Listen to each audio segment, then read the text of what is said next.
What वृक्ष का बीज राई से भी छोटा होता है, पर जब वो अपना रूप धारण कर लेता है तो एक विशाल वृक्ष में परिवर्तित होता है जो सहस्त्र वर्षों तक जीवित रहता है, छाया देता है, पक्षियों को घर देता है और यात्रियों को विश्राम करने का स्थान देता है। क्यों? क्योंकि वो छोटा सा बीज वो भूमि के भीतर जाकर अपना खोल तोड़ता, अंधकार में रहता, जितनी भी धूप क्यों ना आए, कितनी भी वर्षा क्यों ना आए, सब सहता है। तत्पश्चात एक कली का निर्माण होता है, फिर धीरे धीरे वो एक विशाल वृक्ष में परिवर्तित होता है। देखिए, जीवन में कठिन समय आता है इसके लिए नहीं ताकि आप हार मान लें, इसलिए आता है ताकि आप भविष्य निर्माण के लिए स्वयं को सज्ज कर दें। यदि कठिन समय में आप भी उस बीज की भांति डटे रहेंगे तो आप भी एक दिन उस विशाल वृक्ष की भांति अपना अस्तित्व बनाएंगे जो सहस्त्र वर्षों तक पहचाना जाएगा।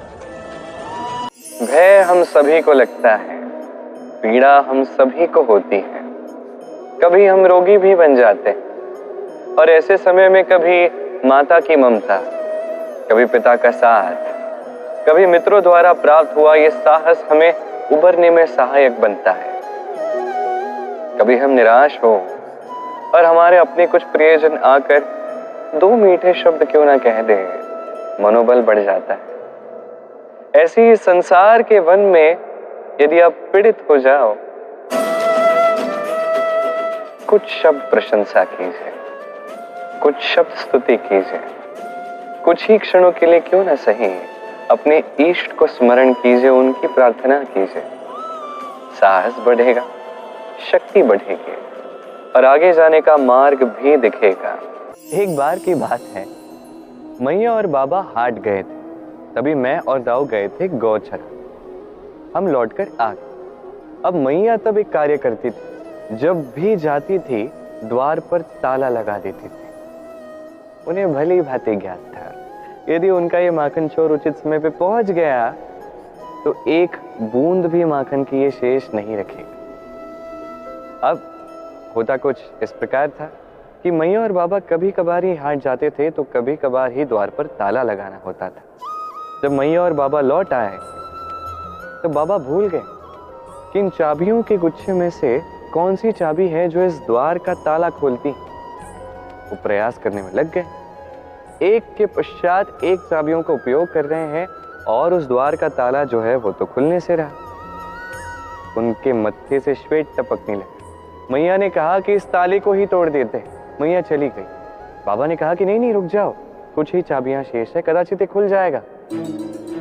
मैया हथौड़ा लेकर आई इस ताले को तोड़ने के लिए और तभी बाबा ने अंतिम चाबी का उपयोग किया और द्वार का ताला खुल गया। यदि वो प्रयास ना करते हैं तो ये ताला भी टूट जाता, चाबी भी व्यर्थ चली जाती, है कि नहीं? अब ये प्रसंग मैंने देखा और मुझे ज्ञात हुआ कि कभी कभी अपने चाबियों के गुच्छे में से अंतिम चाबी भी जीवन का द्वार खोल सकती है। इसलिए यदि आप जीवन में प्रयास कर रहे हैं सफलता पाने के लिए, अपने लक्ष्य तक पहुंचने के लिए, तो हार कभी ना माने। हो सकता है आपका ये अगला प्रयास या ये अंतिम प्रयास आपको सफलता तक ले जाए। पक्षी कब जन्म लेता है, कब उड़ना सीख जाता है, कब घोंसला बना लेता है, कब अपने अंत को पाता है, ये हम में से कोई भी नहीं जानता।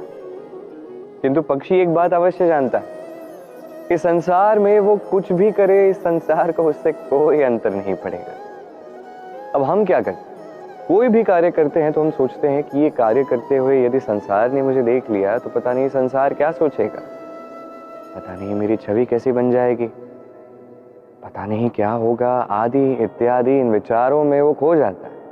कुछ इस प्रकार खो जाता है कि इस वर्तमान के कर्म का, इस जीवन की यात्रा का, उस समय का आनंद उठाना वो भूल जाता है। अब देखिए पक्षी क्या करता है, उसका कर्म है गाना चहकना। वो पक्षी गीत गाता है, कोई उस गीत को सुने या ना सुने, कोई सुन भी रहा है या नहीं, उस बात से उस पक्षी को कोई अंतर नहीं पड़ता। वो पक्षी तो अपना कर्म करता जाता है। और कदाचित इसीलिए आप किसी पक्षी को कभी रोता हुआ नहीं पाओगे। बस इसी प्रकार आपको स्वयं को बनाना है। पहले स्वयं से पूछिए कि ये कर्म जो मैं करने जा रहा हूं क्या वो उचित है? और यदि आपको लगता है वो उचित है तो वही कर्म कीजिए, बिना ये सोचे कि संसार क्या सोचेगा। समय कितना विचित्र होता है। समय हमारे साथ हो तो हम स्वयं को राजा मान लेते हैं। वही समय यदि विरुद्ध हो जाए तो रंक बनने में समय नहीं लगता। इसलिए मनुष्य की एक आदत होती है, बुरे समय के लिए कुछ बचा कर रखता है। संबंधी, मित्र बुरे समय में साथ छोड़ देते हैं। यश, मान बुरे समय में चला जाता है। तो व्यक्ति सोचता है क्यों ना धन संचय कर। धन का तो कोई मन नहीं होता जो समय आने पर बदल जाए। संसार कहता है कि धन का संचयन करते रहो, बुरे समय में काम आएगा ही। मैं कहता हूं शुभ कर्म करते रहो, आनंदित रहो, स्वयं पर और ईश्वर पर विश्वास रखो, बुरा समय कभी आएगा ही नहीं। एक बार की बात है, एक सियार भूलवश किसी नगर में प्रवेश कर देता है। उसमें भी रंगरेजों के स्थान पर चला जाता है, नीले रंग में गिर जाता है। किसी प्रकार भाग भाग कर वो पुनः वन में लौट आता है। अन्य सभी प्राणी उसे देखते हैं, भयभीत हो जाते हैं। तभी ये सियार कुछ सोचता है और कहता है कि मैं तो देवदूत हूं और तुम सबकी रक्षा करने के लिए आया हूं। सब उसकी बात मान भी लेते हैं। प्रतिदिन उसे धन, धान्य, भोजन ये प्रदान करते हैं। तत्पश्चात एक ऐसी रात्रि आती है जिसमें दूर कहीं अंधकार में कुछ सियार इसे पुकार लगाते हैं और ये सियार ये स्वयं को रोक ही नहीं पाता। ये भी एक सियार की भांति चीख देता है। सभी सुन लेते हैं और सभी को ज्ञात हो जाता है कि ये तो एक ढोंगी है। इसलिए जीवन में कभी छल मत कीजिए। उसे जितना भी छिपाने का प्रयास कर लो, वो संसार के समक्ष अवश्य आएगा।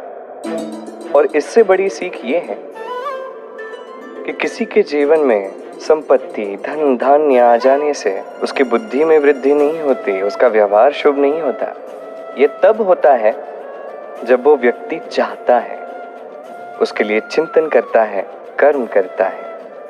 और जब एक व्यक्ति अपनी बुद्धि और व्यवहार को सहेज और श्रेष्ठ बना दे तो वो निर्धनी होकर भी धन अर्जित कर सकता है। एक कमल की भांति। एक कमल जो उत्पन्न होता है कीचड़ में, तब भी यही कमल देवताओं का श्रृंगार बनता है। अधिकतर मनुष्य ऐसा कहते हैं कि समय बड़ा ही बलवान होता है, उसमें बड़ी शक्ति होती है। समय स्वयं नहीं दिखता किंतु हमें सब कुछ दिखा जाता है। तो इस समय से भयभीत रहना चाहिए। चलिए, अब हर एक की सोच है, अपने अपने अनुभवों पर हर एक ने अपनी सोच पाई है, उसका मैं सम्मान करता हूं। और कहीं ना कहीं ये कथन सत्य भी है। किंतु जो व्यक्ति अपने जीवन में विकास पाना चाहता है, भले ही वो समय से क्यों ना डरे, उसे इस समय को समझने का प्रयास करना चाहिए। यदि आप सफलता के मार्ग पर आगे बढ़ना चाहते हैं तो इस समय को समझिए, इसका कहना समझिए, ये अति आवश्यक है। अंततः ये समय तो हमारा काल है ही, कहीं न कहीं इसका ग्रास हम सभी को बनना है। तब तक इस समय का सम्मान कीजिए, इसकी शक्ति क्या है ये समझने का प्रयास कीजिए और इस समय के साथ ताल से ताल मिलाकर चलना सीखिए। समय अपने आप ठीक हो जाएगा। आइए और मेरे साथ प्रेम से कहिए, राधे राधे।